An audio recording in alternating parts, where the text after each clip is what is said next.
Hello పిల్లలు, మనవలు వచ్చి కూర్చోండి. మనం భేతాళ కథ మళ్ళీ చెప్పుకుందాం. ఇది చిలుకలు చెప్పిన కథ అన్నమాట. ఈ పట్టు వదలని విక్రమార్కుడు మరల మోదుగు చెట్టెక్కి భేతాళని తాళ్ళతో కట్టి భుజాన వేసుకుని మౌనంగా నడుస్తున్నాడు. అప్పుడు శవంలోంచి భేతాళుడు, "విక్రమార్క మహారాజా, నీకు మార్గాయాసం తెలియకుండా ఒక కథ చెబుతాను విను" అంటూ ఇలా మళ్ళీ ప్రారంభించి కథ చెప్తున్నాడు. పాటలీపుత్రానికి అధిపతి విక్రమకేసరి. పాటలీపుత్రం అనే దేశానికి పరిపాలించే రాజు విక్రమకేసరి ఆయన పేరు. పరాక్రమకేసరి అతని కుమారుడు. ఆయన కొడుకు పేరు పరాక్రమకేసరి. రూపంలోనూ, విద్యాబుద్ధుల్లోనూ పరాక్రమకేసరి అసమానుడని పేరు పొందాడు. ఇంకా రూపం చూసినా చాలా గొప్ప రూపం కలిగి ఉన్నాడు ఈ పిల్లవాడు. తర్వాత విద్యాబుద్ధులు నేర్చుకోవడంలో చాలా చక్కగా నేర్చుకున్నాడు. పరాక్రమంలో కూడా చాలా గొప్పవాడు, అసమానుడు అని చెప్పి అందరూ చెప్పుకుంటూ ఉంటారటక్కడ. అంత గొప్ప పిల్లాడు ఈ పిల్లాడు. ఒకనాడు వేటగాడొకడు పంచవర్ణముల అందమైన చిలుకని తెచ్చి, "అయ్యా, దీని శక్తి అద్భుతం" అని చెప్పాట. ఓ వేటగాడు ఈ ఓ 5 5 రంగుల చిలకటది. పంచవర్ణాలు అంటే 5 రంగులు ఉన్న చిలకని, అందమైన చిలుకని తీసుకొచ్చాట. తీసుకొచ్చి ఆ వేటగాడు ఏం చేశాడంటే, "అయ్యా, దీని శక్తి చాలా అమోఘమైన శక్తి గలదయ్యా ఈ చిలక. జరిగింది చెప్తుంది, జరుగుతున్నది చెప్తుంది, జరగబోయేది చెప్తుంది. 3 కాలాల వృత్తాంతం కూడా చెప్తుంది ఈ చిలుక" అని చెప్పాట. "ఇలాంటి చిలుక మీలాంటి ప్రభువుల దగ్గర ఉండాలి. ఇలాంటి చిలుక ఉందంటే మీలాంటి ప్రభువుల దగ్గర ఉంటే బావుంటుంది. మీకు దీని అవసరం ఎక్కువ ఉంటుంది. నా దగ్గర ఉంటే ఏమిటి? నేను అల్పుడిని. దీన్ని ఉంచుకునే అర్హత నాకు లేదు" అన్నాడు. వాడు వేటగాడు కదా! అంచేత "నా దగ్గర అక్కర్లేదు. మీ దగ్గర ఉంటే ఈ చిలుక మీకు ఉపయోగంగా ఉంటుంది" అని చెప్పాట. "అందుకని దీన్ని మీకు బహుమతిగా తెచ్చాను" అన్నాడు. అంచేత, "ఓ రాజా, మీకు నేను దీన్ని బహుమతిగా ఇద్దామని తీసుకొచ్చాను" అని చెప్పి చెప్పాట. పరాక్రమకేసరి దాన్ని స్వీకరించి వేటగాడిని పంపించేశాడు. ఈ పరాక్రమకేసరి ఏం చేశాడు అంటే కొడుకన్నమాట.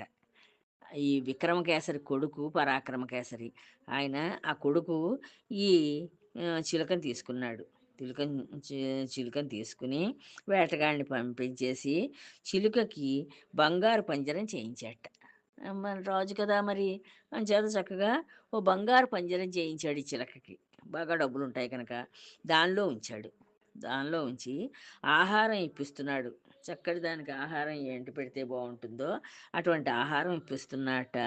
అప్పుడప్పుడు దాన్ని తనకు కావాల్సిన విషయాలు అడిగి తెలుసుకునేవాట. ఈ పిల్లవాడికి ఏవైనా విషయాలు కావలిస్తే ఆ చిలకని అడుగుతూ ఉండేవాట. అది ఈయనకి అడిగిన ప్రశ్నలకు సమాధానాలు ఆ చిలక చెప్తూ ఉండేదిట. కొన్నాళ్ళయ్యాక ఒకసారి పరాక్రమకేసరి ఆ చిలక వద్దకు వచ్చి విలాసంగా నవ్వుతున్నట్ట. అంటే ఏదో వేళాకోళంగా నవ్వుతున్నాడు ఈ పరాక్రమకేసరి. ఆ చిలుక దగ్గరకొచ్చి నవ్వుతూను, "ఓ చిలుక, నీకన్నీ తెలిసినట్లుగా చెబుతూ ఉంటావు కదా! నీకు అన్నీ తెలుసున్నాకని చెప్పి ఏదడిగితే దానికి సమాధానం చెప్తూ ఉంటావు కదా! నేనెవరిని పెళ్ళాడతానో చెప్పు" అని అడిగాడు. "నేను ఎవరిని పెళ్ళాడాలనుకుంటున్నానో చెప్పమ్మా" అని అడిగాడు. "చూద్దాం" అన్నాడు. అందుకు ఆ చిలుక నవ్వి, "రాజకుమారా, నేనది చెప్పలేననుకున్నావా? విను" అని ప్రారంభించిందిట. "నేనేం చెప్పలేననుకున్నావేటి? నేను చెప్తాను. నువ్వు జాగ్రత్తగా వినని" చెప్పింది. వేదాంతపురం అనే పట్టణాన్ని మహాధరుడనే రాజు పాలిస్తున్నాడు.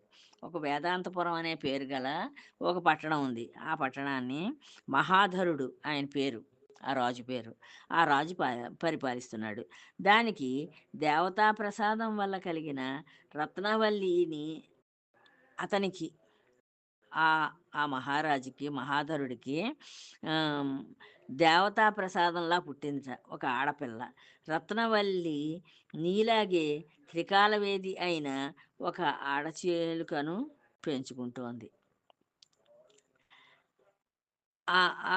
ఆ రాజుకేమో రత్నవల్లి అనే కూతురుంది నీలాగేను. ఆ అమ్మాయి ఇలాగే జరిగ జరిగింది, జరుగుతున్నది, జరగబోయేది 3 కాలాలకి సంబంధించిన అన్ని విషయాలు చెప్తుంది. అక్కడ ఓ ఆడచిలుకుంది. ఆ అమ్మాయి పెంచుకుంటోంది. ఆ ఆడచిలుక అన్ని విషయాలు చెప్పగలదు. ఒకరోజు నువ్వడిగినట్లే ఆమె కూడా తన చిలుకని తానెవరిని పెళ్ళాడతాను అని అడిగింది. నువ్వెలా నన్నడిగావో అలాగే ఆ ఆడచిలుకని ఆ అమ్మాయి రత్నవల్లి అడిగింది. నేనెవరిని పెళ్ళాడతానో చెప్పు. నాకు ఎవరితోటి పెళ్ళవుతుందో చెప్పు అని అడిగింది. ఆ చిలుక నీ పేరు చెప్పి నువ్వామెకు భర్తవి కాగలవని చెప్పింది. ఆ చిలుక ఏం చేసింది? నీ పేరు చెప్పింది. నీ పేరు చెప్పి పలానా రాజు కొడుకున్నాడు. వాడితోటి నీ పెళ్ళవుతుంది అని చెప్పింది.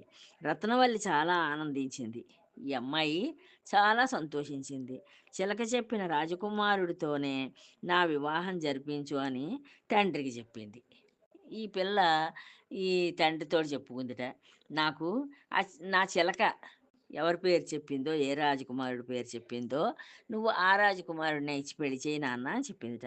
మహాధరుడు అలాగే నిశ్చయించుకున్నాడు. ఈ తండ్రి కూడా సరే అయితేను నీకేది కావలిస్తే ఎవరు కావలిస్తే వాళ్ళనే ఇచ్చి చేస్తాలే అని చెప్పి ఆయన కూడా ఆ తండ్రి కూడా నిర్ణయించుకున్నాడు. నీకు ఆ రత్నవల్లే భార్య అవుతుంది. నా మాట తప్పదు సుమా అంది. అప్పుడు చిలక చెప్పిందనమాట ఏమని నీకు ఆ రత్నవల్లే భార్య అవుతుంది. నువ్వేం ఆలోచించక్కర్లేదు. నా మాట తప్పదు. నేనెలా చెప్తే అలాగే జరుగుతుంది అని చెప్పింది ఈ చిలక రాజకుమారుడితోటి.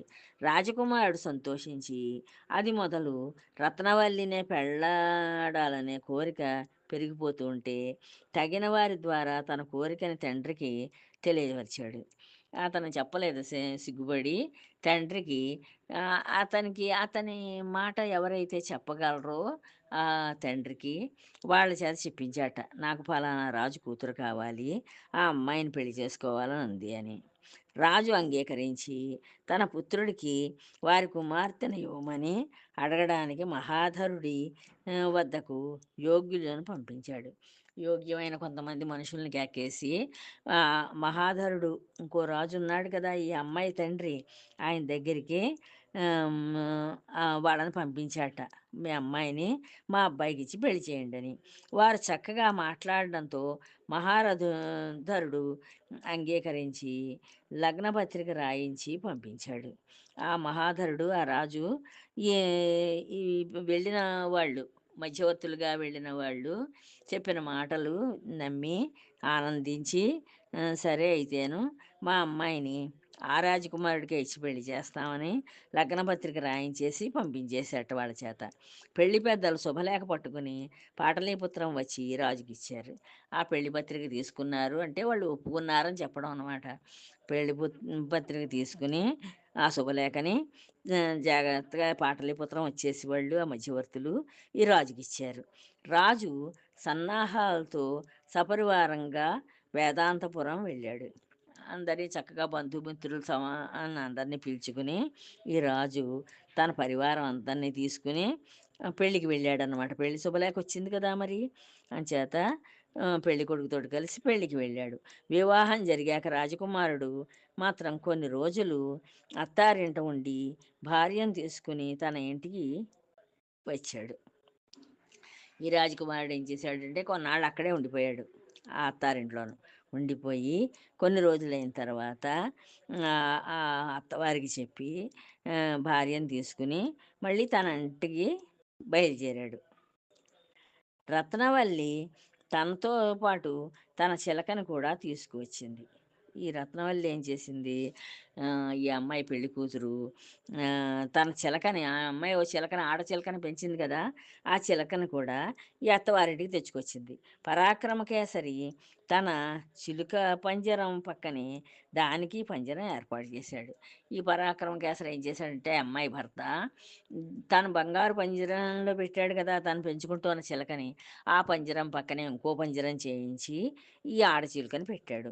ఒకనాడు అతను భార్యతోటి అన్నట్ట, ఒకరినొకరం వలచిన మనకింత సుఖం కలగడానికి కారణమైన మన చిలుకలు కూడా మనలాగే దంపతులై ఆనందం అనుభవిస్తూ ఉంటే బావుంటుంది గదా! అన్నాడు. ఆమె అవునంది. వీళ్ళిద్దరూ మాట్లాడుకోవడంలో నా దగ్గర మగ చిలక ఉంది, నీ దగ్గర ఆడ చిలుక ఉంది. ఈ 2 చిలుకలు కూడా భార్యాభర్తలైతే మనలాగే మనం ప్రేమించి ఎలా చేసుకున్నామో చక్కగా ఆనందంగా ఎంతో ఆనందాన్ని అనుభవిస్తున్నాం కదా! ఆ 2 చిలుకలు కూడా అలాగ దంపతులై ఆనందాన్ని అనుభవిస్తాయి. అంచేత ఏమంటావు? వాటి రెండిటిని చక్కగా ఎలాగా ఓ చోట పెడదామా అని అడిగాడు. ఆమె సరే అంది. వారు 2 చిలుకల్ని ఒకే పంజరంలో చేర్చారు. వాళ్ళేం చేశారు, ఆ బంగారు పంజరంలో ఉంది కదా మగ చిలుక, ఆ చిలుక దగ్గరికి ఈ ఆడ చిలుకని కూడా చేర్చారు. మగ చిలుక ఆడదాని దరి చేరబోగా, ఈ మగ చిలుక ఏం చేసింది, ఈ ఆడ చిలుక దగ్గరికి రాబోయింది. "ఏం దగ్గరకొస్తున్నావు? నన్ను వలచి కలుద్దామనుకుంటున్నావా? ఇంకా కలుద్దామనుకుంటున్నావు కాబోలు. అలాంటి ఉద్దేశం మానుకో. ఎందుకంటే మగవాళ్ళు విశ్వాసఘాతకులు" అని చెప్పిందిట ఈ ఆడచిలుక. మగవాళ్ళు విశ్వాసఘాతకులు. నా దగ్గరికొచ్చి నాతోటి ఉందామనుకుంటున్నావేమో, నన్ను కలుద్దామనుకుంటున్నావేమో, అలాంటి ఆటలేం సాగదు. నువ్వు దూరంగా ఉండు అని చెప్పిందిట. వాళ్ళని నమ్మకూడదు. మగాళ్ళని నమ్మకూడదు. వివేకం కల ఆడది పురుషుడి పొత్తుని వర్ణించడం క్షేమం. ఆహ్, వివేకం ఎవరికైతే ఉంటుందో, అంటే తెలివితేటలు ఎవరికైతే ఉంటాయో, ఆ ఆడది పురుషుడి పొత్తుని వర్ణించడం క్షేమం. పురుషుడి పొత్తు ఈ ఆడది కోరుకోవాలట. నేనలాంటి నిశ్చయమే చేసుకున్నాను. నేను అలాంటి నిశ్చయమే చేసుకున్నాను. అంటే ఇప్పుడు నువ్వు కోరొచ్చావు నా దగ్గరికి. నువ్వు కోరి రాకూడదు. నేను కోరి రావాలి అని చెప్తోందనమాట. నేను అలాంటి నిశ్చయమే చేసుకున్నాను. నేను అలాగే ఆలోచిస్తున్నాను అంది ఆడచిలుక. ఆ మాటలకు మగచిలుక ఆశ్చర్యపోయిందిట. ఈ మగచిలుక ఆశ్చర్యపోయి, "ఏమి మగవారు విశ్వాసఘాతకులు, నమ్మదగని వారునా" అని అడిగింది. "ఏంటి మగవాళ్ళందరూ కూడా విశ్వాసఘాతకులా? నమ్మదగని వారా? ఎందుకు నమ్మకూడదు? ఇది చాలా వింత మాట సుమా! నువ్వు చాలా వింత మాట మాట్లాడుతున్నావు" అని చెప్పి మగ చిలుక ఆడచిలుకతోటంది. "నమ్మదగని వారు ఆడవారే కానీ మగవారు ఎంత మాత్రం కాదు. నమ్మదగని వాళ్ళున్నారే, వాళ్ళు ఆడవాళ్ళే అంతేనే గాని మగవాళ్ళు కాదు. మగవాళ్ళు చాలా గొప్పవాళ్ళే, మంచివాళ్ళే" అని చెప్పింది మగ చిలుక. స్త్రీలకుండే ధైర్యం, సాహసం, వంకడంలో నేర్పరితనం, వంచన, ప్రాణహాని తెచ్చిపెట్టడం లాంటి గుణాలు మగవారికుండవు. ఈ ఆడవాళ్ళు ఏం చేస్తారంటే, వాళ్ళు చాలా ధైర్యంగా ఉంటారు, సాహసంగా ఉంటారు, బొంకుతారు. అంటే నేనేం చేయలేదు, తప్పు చేయలేదని చెప్పి అబద్ధాలాడతారు. అందులో నేర్పరితనం ఉంటుంది వాళ్ళకి. వంచన, మోసం చేస్తారు, ప్రాణహాని తెచ్చిపెడతారు. ఇలాంటి గుణాలన్నీ వీళ్ళలో ఉంటాయి. అలాంటివి మగవారికుండవు. ఆడవాళ్ళకే ఉంటాయి అని చెప్పి మగ చిలుక చెప్తోంది. ఆడవాళ్ళ మూలంగా ఆపదల పాలైన మగవారినందరినైనా చెప్పగలను. ఈ ఆడాళ్ళ వల్ల మోసపోయిన మగవాళ్ళని అందరినైనా నేను చెప్తాను. పురుషుడి వలన చెడిన స్త్రీని ఒక్కదానిని చెప్పు చూస్తాను అంది. పురుషుల వల్ల ఏ స్త్రీ చెడిపోలేదు. ఆడవాళ్ళ వల్లే పురుషులు చెడిపోయారు. ప్రాణహాని కూడా కలిగింది. నాకు అలాంటివి చాలా తెలుసు అలాంటి కథలు. నీకు తెలిసుంటే స్త్రీ పురుషుడి వలన చెడిన స్త్రీని ఒక్కదాన్ని చూపించు నాకు. ఒక్క కథ చెప్పు నాకు అని అడిగిందిట. అడిగేసరికి క్రమంగా వాటి వాదం ముదిరింది. అవి 2 ఇలాగే వాదించుకుంటున్నాయి. పురుషుడు గొప్పనేమో పురుషుడు మగ చిలకంటోంది. కాదు ఆడచిలుకేమో ఆడవాళ్ళే గొప్పవాళ్ళంటోంది. ఇలా వాదించుకుంటున్నాయి. పురుషులే కాని వారని ఆడచిలుక, స్త్రీలే అసాధ్యులని పు హ్మ్. ఆహ్, పురుషులే ఆహ్, మంచివాళ్ళు కాదని చెప్పి ఆడచిలుకంటోంది. స్త్రీలే అసాధ్యులని మగ చిలుకంటోంది. తీవ్రంగా కలహించుకున్నాయి రెండూను. మధ్యవర్తులుగా ఉండడానికి తమ యజమానులైన రత్నవల్లి, పరాక్రమకేసరులని పిలిచాయి. మీరిద్దరూ మధ్యవర్తులుగా ఉండండి అని చెప్పి వీటిని పెంచిన వాళ్ళున్నారే వాళ్ళని ఆ యజమానులైన రత్నవల్లి నేను ఈ పరాక్రమ కేసరిని పిలిచేటివి ఈ చిలకలు. వారు మీరు మీ వాదాలకు తగిన కారణాలు చెప్పండి. ఇద్దరూ చెప్పిన సందర్భాల బట్టి మేము తీర్పు చెబుతాం అన్నారట వాళ్ళు. వాళ్ళిద్దరూను. మీరు ఏ కారణం చేత దెబ్బలాడుకున్నారు? ఏ సమయంలో ఎందుకు దెబ్బలాడుకున్నారు? అవన్నీ వివరంగా చెప్పండి మాకు. చెప్తే దాన్ని బట్టి మీకు మేము చెప్తాం. తీర్పు చెప్తాం అన్నారట. అప్పుడు ఆడచిలుక ఇలా చెప్పింది. అప్పుడు ఆడచిలుక చెప్పడం ప్రారంభించిందిట. ఏం జరిగిందో దానికి తెలుసున్న కథ చెప్తోంది. ఆ భయంకరమనే అభయంకరమనే పట్టణంలో వీరవల్ వల్మీక గుప్తుడనే వైశ్య శ్రేష్ఠుడు ఉండేవాడు. అభయంకరమనే ఆ! అభయంకరం ఆ ఊరి పేరు. ఆ ఊళ్ళో, ఆ పట్టణంలో వీరవల్మీక గుప్తుడు ఆయన పేరు. అనే పేరున్న వైశ్యుడు ఒక ఆయన ఉండేవాట. ఆయన వైశ్యులందరిలోనూ కూడా గొప్పవాట. అతనికి ధైర్యగుప్తుడు అనే కుమారుడొక్కడే. ఆయనకి కొడుకున్నాడు. ఆయన పేరు ధైర్యగుప్తుడు. ఆ కొడుకు పేరు. ఇలా తండ్రి కొడుకులు ఇద్దరు ఉన్నారు. అతను ఆకతాయిల స్నేహం చేస్తున్నాడు. ఈ పిల్లవాడు ఈ ఈ కోమటి యొక్క కొడుకు హ్మ్, ఆకతాయిగా తిరుగుబోతులు, తాగుబోతులు ఇలాంటి వాళ్ళతోటి స్నేహం చేస్తున్నాడు. చేస్తూ వేశ్యల్ని మరిగాడు. వేశ్యలతోటి కాలక్షేపం చేయడం నేర్చుకున్నాడు. తండ్రి సంపాదించిన ధనం అంతా దొంగిలించి వేశ్యలకిస్తున్నాడు. తండ్రి పాపం ఎంతో కష్టపడి అతను బాగా సంపాదిస్తున్నాడు తండ్రి. ఆ సంపాదనంతా తీసుకెళ్ళి వీడు వేశ్యలకిస్తున్నాడు. ఎవరి మాట లెక్క చేయకుండా ఉండేవాడు. ఆ తల్లి చెప్పినా వినడు, తండ్రి చెప్పినా వినడు. అలా వినకుండా ఆ తండ్రి సంపాదన అంతా ఇంట్లోంచి పట్టుకుపోతున్నాడు. వేశ్యలకి ఇచ్చేస్తున్నాడు. తల్లిదండ్రులు ఎంత చెప్పినా ప్రయోజనం లేకపోయింది. వాళ్ళు ఎన్ని రకాలుగా చెప్పినా ఏం ప్రయోజనం కనిపించలేదు. ఇంట్లోని ధనం అంతా వేశ్యలకు అర్పించడం చూసి అతని ప్రవర్తనకి చాలా బాధపడ్డారు తల్లిదండ్రులు. బాధపడి ఇంటికి రానివ్వకుండా వెళ్ళగొట్టారు. ఇంటికి రావద్దు నువ్వు, బయటికి పో అని చెప్పి వీడికి సంపాదన లేదు. పైసా సంపాదన లేదు సరికదా! ఇంట్లో తండ్రి సంపాదన అంతా పట్టుకుపోయి వేశ్యలకు పెడుతున్నాడు. అంచేత వాళ్ళు ఇంట్లోంచి తరిమేశారింక. ఇంకేం చెయ్యలేక ఈ కొడుకుని. అప్పుడు ఈ ధైర్యగుప్తుడు డబ్బివ్వలేకపోవడంతో ఆహ్, వేశ్యకాంతలు తమ ఇంటికి రావద్దన్నారు. వీడు ఈ కోమటి కొడుకున్నాడే ధైర్యగుప్తుడు, వీడు డబ్బివ్వటం లేదు. మరి డబ్బివ్వందే వేశ్యకాంతలు ఎందుకు రానిస్తారు? వాళ్ళు మా ఇళ్ళకి రావక్కర్లేదు పొమ్మన్నారట. దాంతో అతను మరో దేశం పోయాడు. ఈ దేశం వదిలేశాడు. ఇంకో దేశం వెళ్ళిపోయాడు. చేత సిగ్గేసింది వాడికి. ఇలాగా మరి తల్లి, తండ్రి వదిలేశారు. దూరంగా ఇంట్లోంచి ఇంటికి రాకుండా పొమ్మన్నారని అందరికీ తెలుస్తుందని ఆ దేశం వదిలేశాడు. ఇంకో పక్క దేశానికి వెళ్ళిపోయాడు. చాలా దూరం తిరిగాడు. ఎంతో దూరం తిరిగాడు. తిరిగి అలకాపురం చేరి అక్కడ ధనగుప్తుడనే వైశ్యుడి ఇంటికి వెళ్ళి భోజనం అడిగాడు. అలా తిరిగి తిరిగి అలకాపురం అనే ఊరెళ్ళాట. వెళ్ళి అక్కడ ధనగుప్తుడనే వైశ్యుడున్నాడు ఇంకొకడు. వాడింటికి వెళ్ళి నాకు కాస్త భోజనం పెట్టండి అని అడిగాట. భోజనం పెట్టించాక అతను కులగోత్రాలు, నివాసము అడిగారట వాళ్ళు. నువ్వెవరబ్బాయివి? ఏమిటి? ఎక్కడి నుంచి వచ్చావు? ఎందుకొచ్చావు? అని వీడి వివరాలన్నీ అడిగారు అన్నం పెట్టి. అడిగితే వైశ్యుడిని, ధ ధనికుడి పుత్రుడిని వివాదం వచ్చి ఊరు వదిలి దేశాటనం చేస్తున్నాను అని అబద్ధం చెప్పాడనమాట.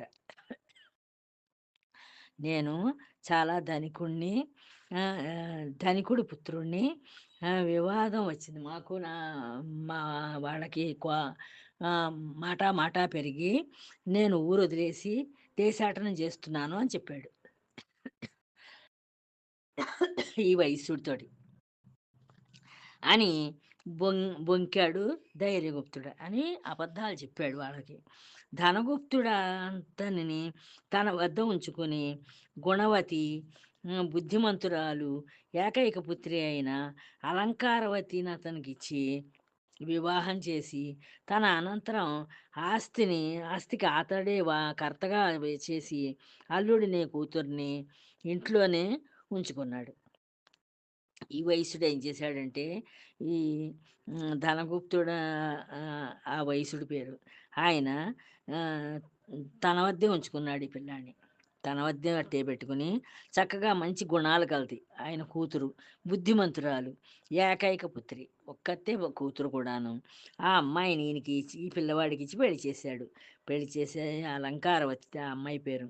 ఇచ్చి పెళ్లి చేసి చక్కగా వివాహం అయిపోయిన తర్వాత ఆస్తిని అతనికే తన తర్వాత ఆస్తి అంతా అతనికే వచ్చేటట్లుగా రాసేసి అల్లుడిని కూతుర్ని ఇంట్లోనే ఉంచుకున్నాడు.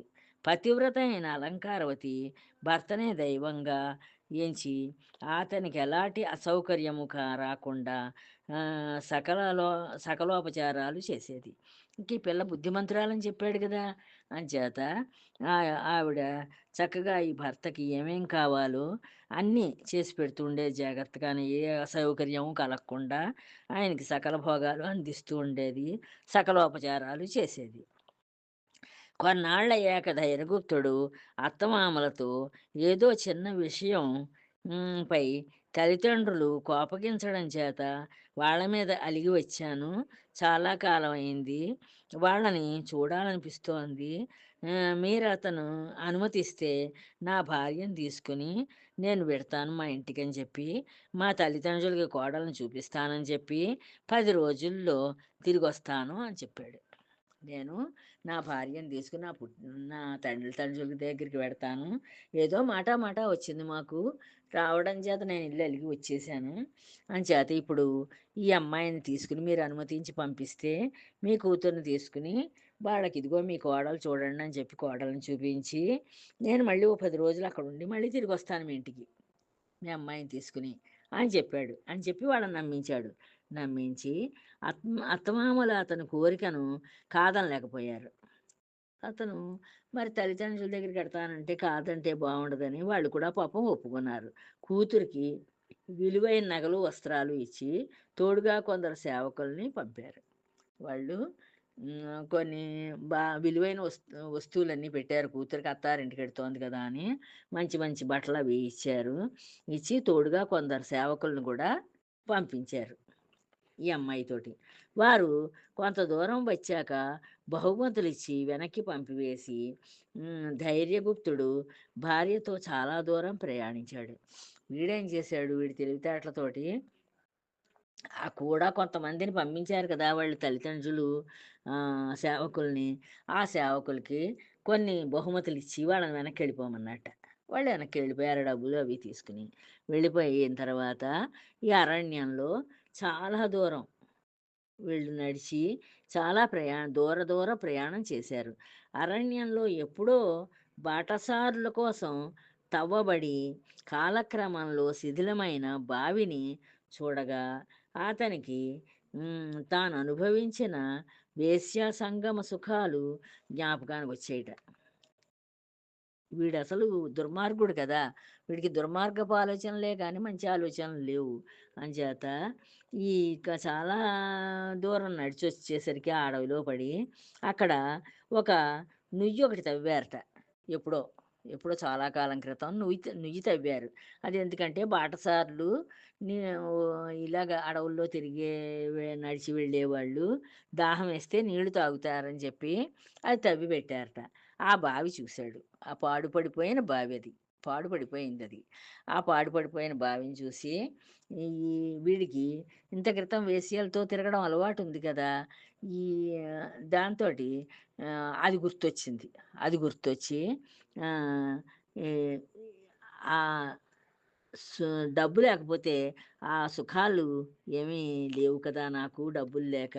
అంచేత ఈ ఈ ఈ అమ్మాయి ఒంటి మీద ఉన్న ఈ అలంకారవతి ఒంటి మీద ఉన్న ఈ వస్తువులన్నీ తీసుకుని దీన్ని నూతిలోకి తోసేసి వెళ్ళిపోవచ్చును అని చెప్పి ఆ భార్యతోటి ఏం చెప్పాడంటే, ఆ అమ్మాయి పాపం మంచి పిల్ల కనుక ఆ అమ్మాయిని నమ్మించాడు. నీ ఒంటి మీద ఉన్న వస్తువులన్నీ తీసి మూటగట్టి నాకియ్యి. ఈ ఊళ్ళో దొంగలున్నారు. ఈ దొంగల భయం వల్ల నువ్వు వస్తువులు పెట్టుకొని వస్తే నిన్ను చంపేస్తారు. అందుకని మనం ఈ ఇంటికెళ్ళిన తర్వాత మళ్ళీ మన ఊరెళ్ళిన తర్వాత ఈ వస్తువులన్నీ ఇస్తాను పెట్టుకుంది గాని అని చెప్పి నమ్మించి ఈ అమ్మాయి దగ్గర వస్తువులు తీసుకుని ఈ అమ్మాయిని ఆ పాడుపడే నూతిలోకి తోసేసి తను వెళ్ళిపోయాడు. ఆమె భర్త మాటలు నమ్మింది. పాపం ఆ అమ్మాయి నమ్మింది ఈ భర్త చెప్పిన మాటలు. అలాగే తీసిచ్చేసింది ఆ వస్తువులన్నీను. అతనామె ఆ బావిలోకి తోసేసాడు. ఎంతో ఆనందంగా తన ఊరెళ్ళిపోయాడు. వెళ్ళిపోయి పూర్వం పరిచయం ఉంది కదా వీడికి కొంతమంది వేశ్యలతోటి. ఆ వేశ్యలందరికీ ఈ వస్తువులన్నీ ఇచ్చాడు. ఈవిడ వస్తువుల్ని, భార్య వస్తువుల్ని ఇచ్చి సుఖాలు అనుభవించసాగాడు. బావిలో తోయబడిన అలంకారవతి నీరు లేకపోవడం చేత చచ్చిపోలేదు పాపం. అందులో అది బావి ఎండిపోయింది. వాడకపోతే ఎండిపోయింది.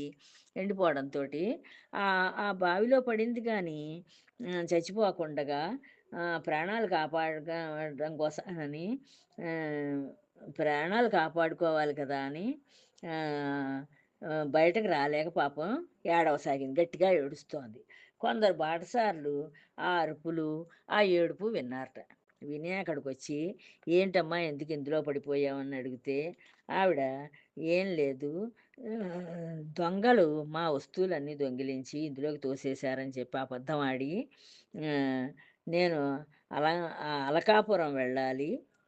అది అక్కడుంటారు మా తల్లిదండ్రులని చెప్పి చెప్పింది. వారు ఆ ఊరే వెళ్తున్నామని ఆమెనక్కడికి చేర్చారు.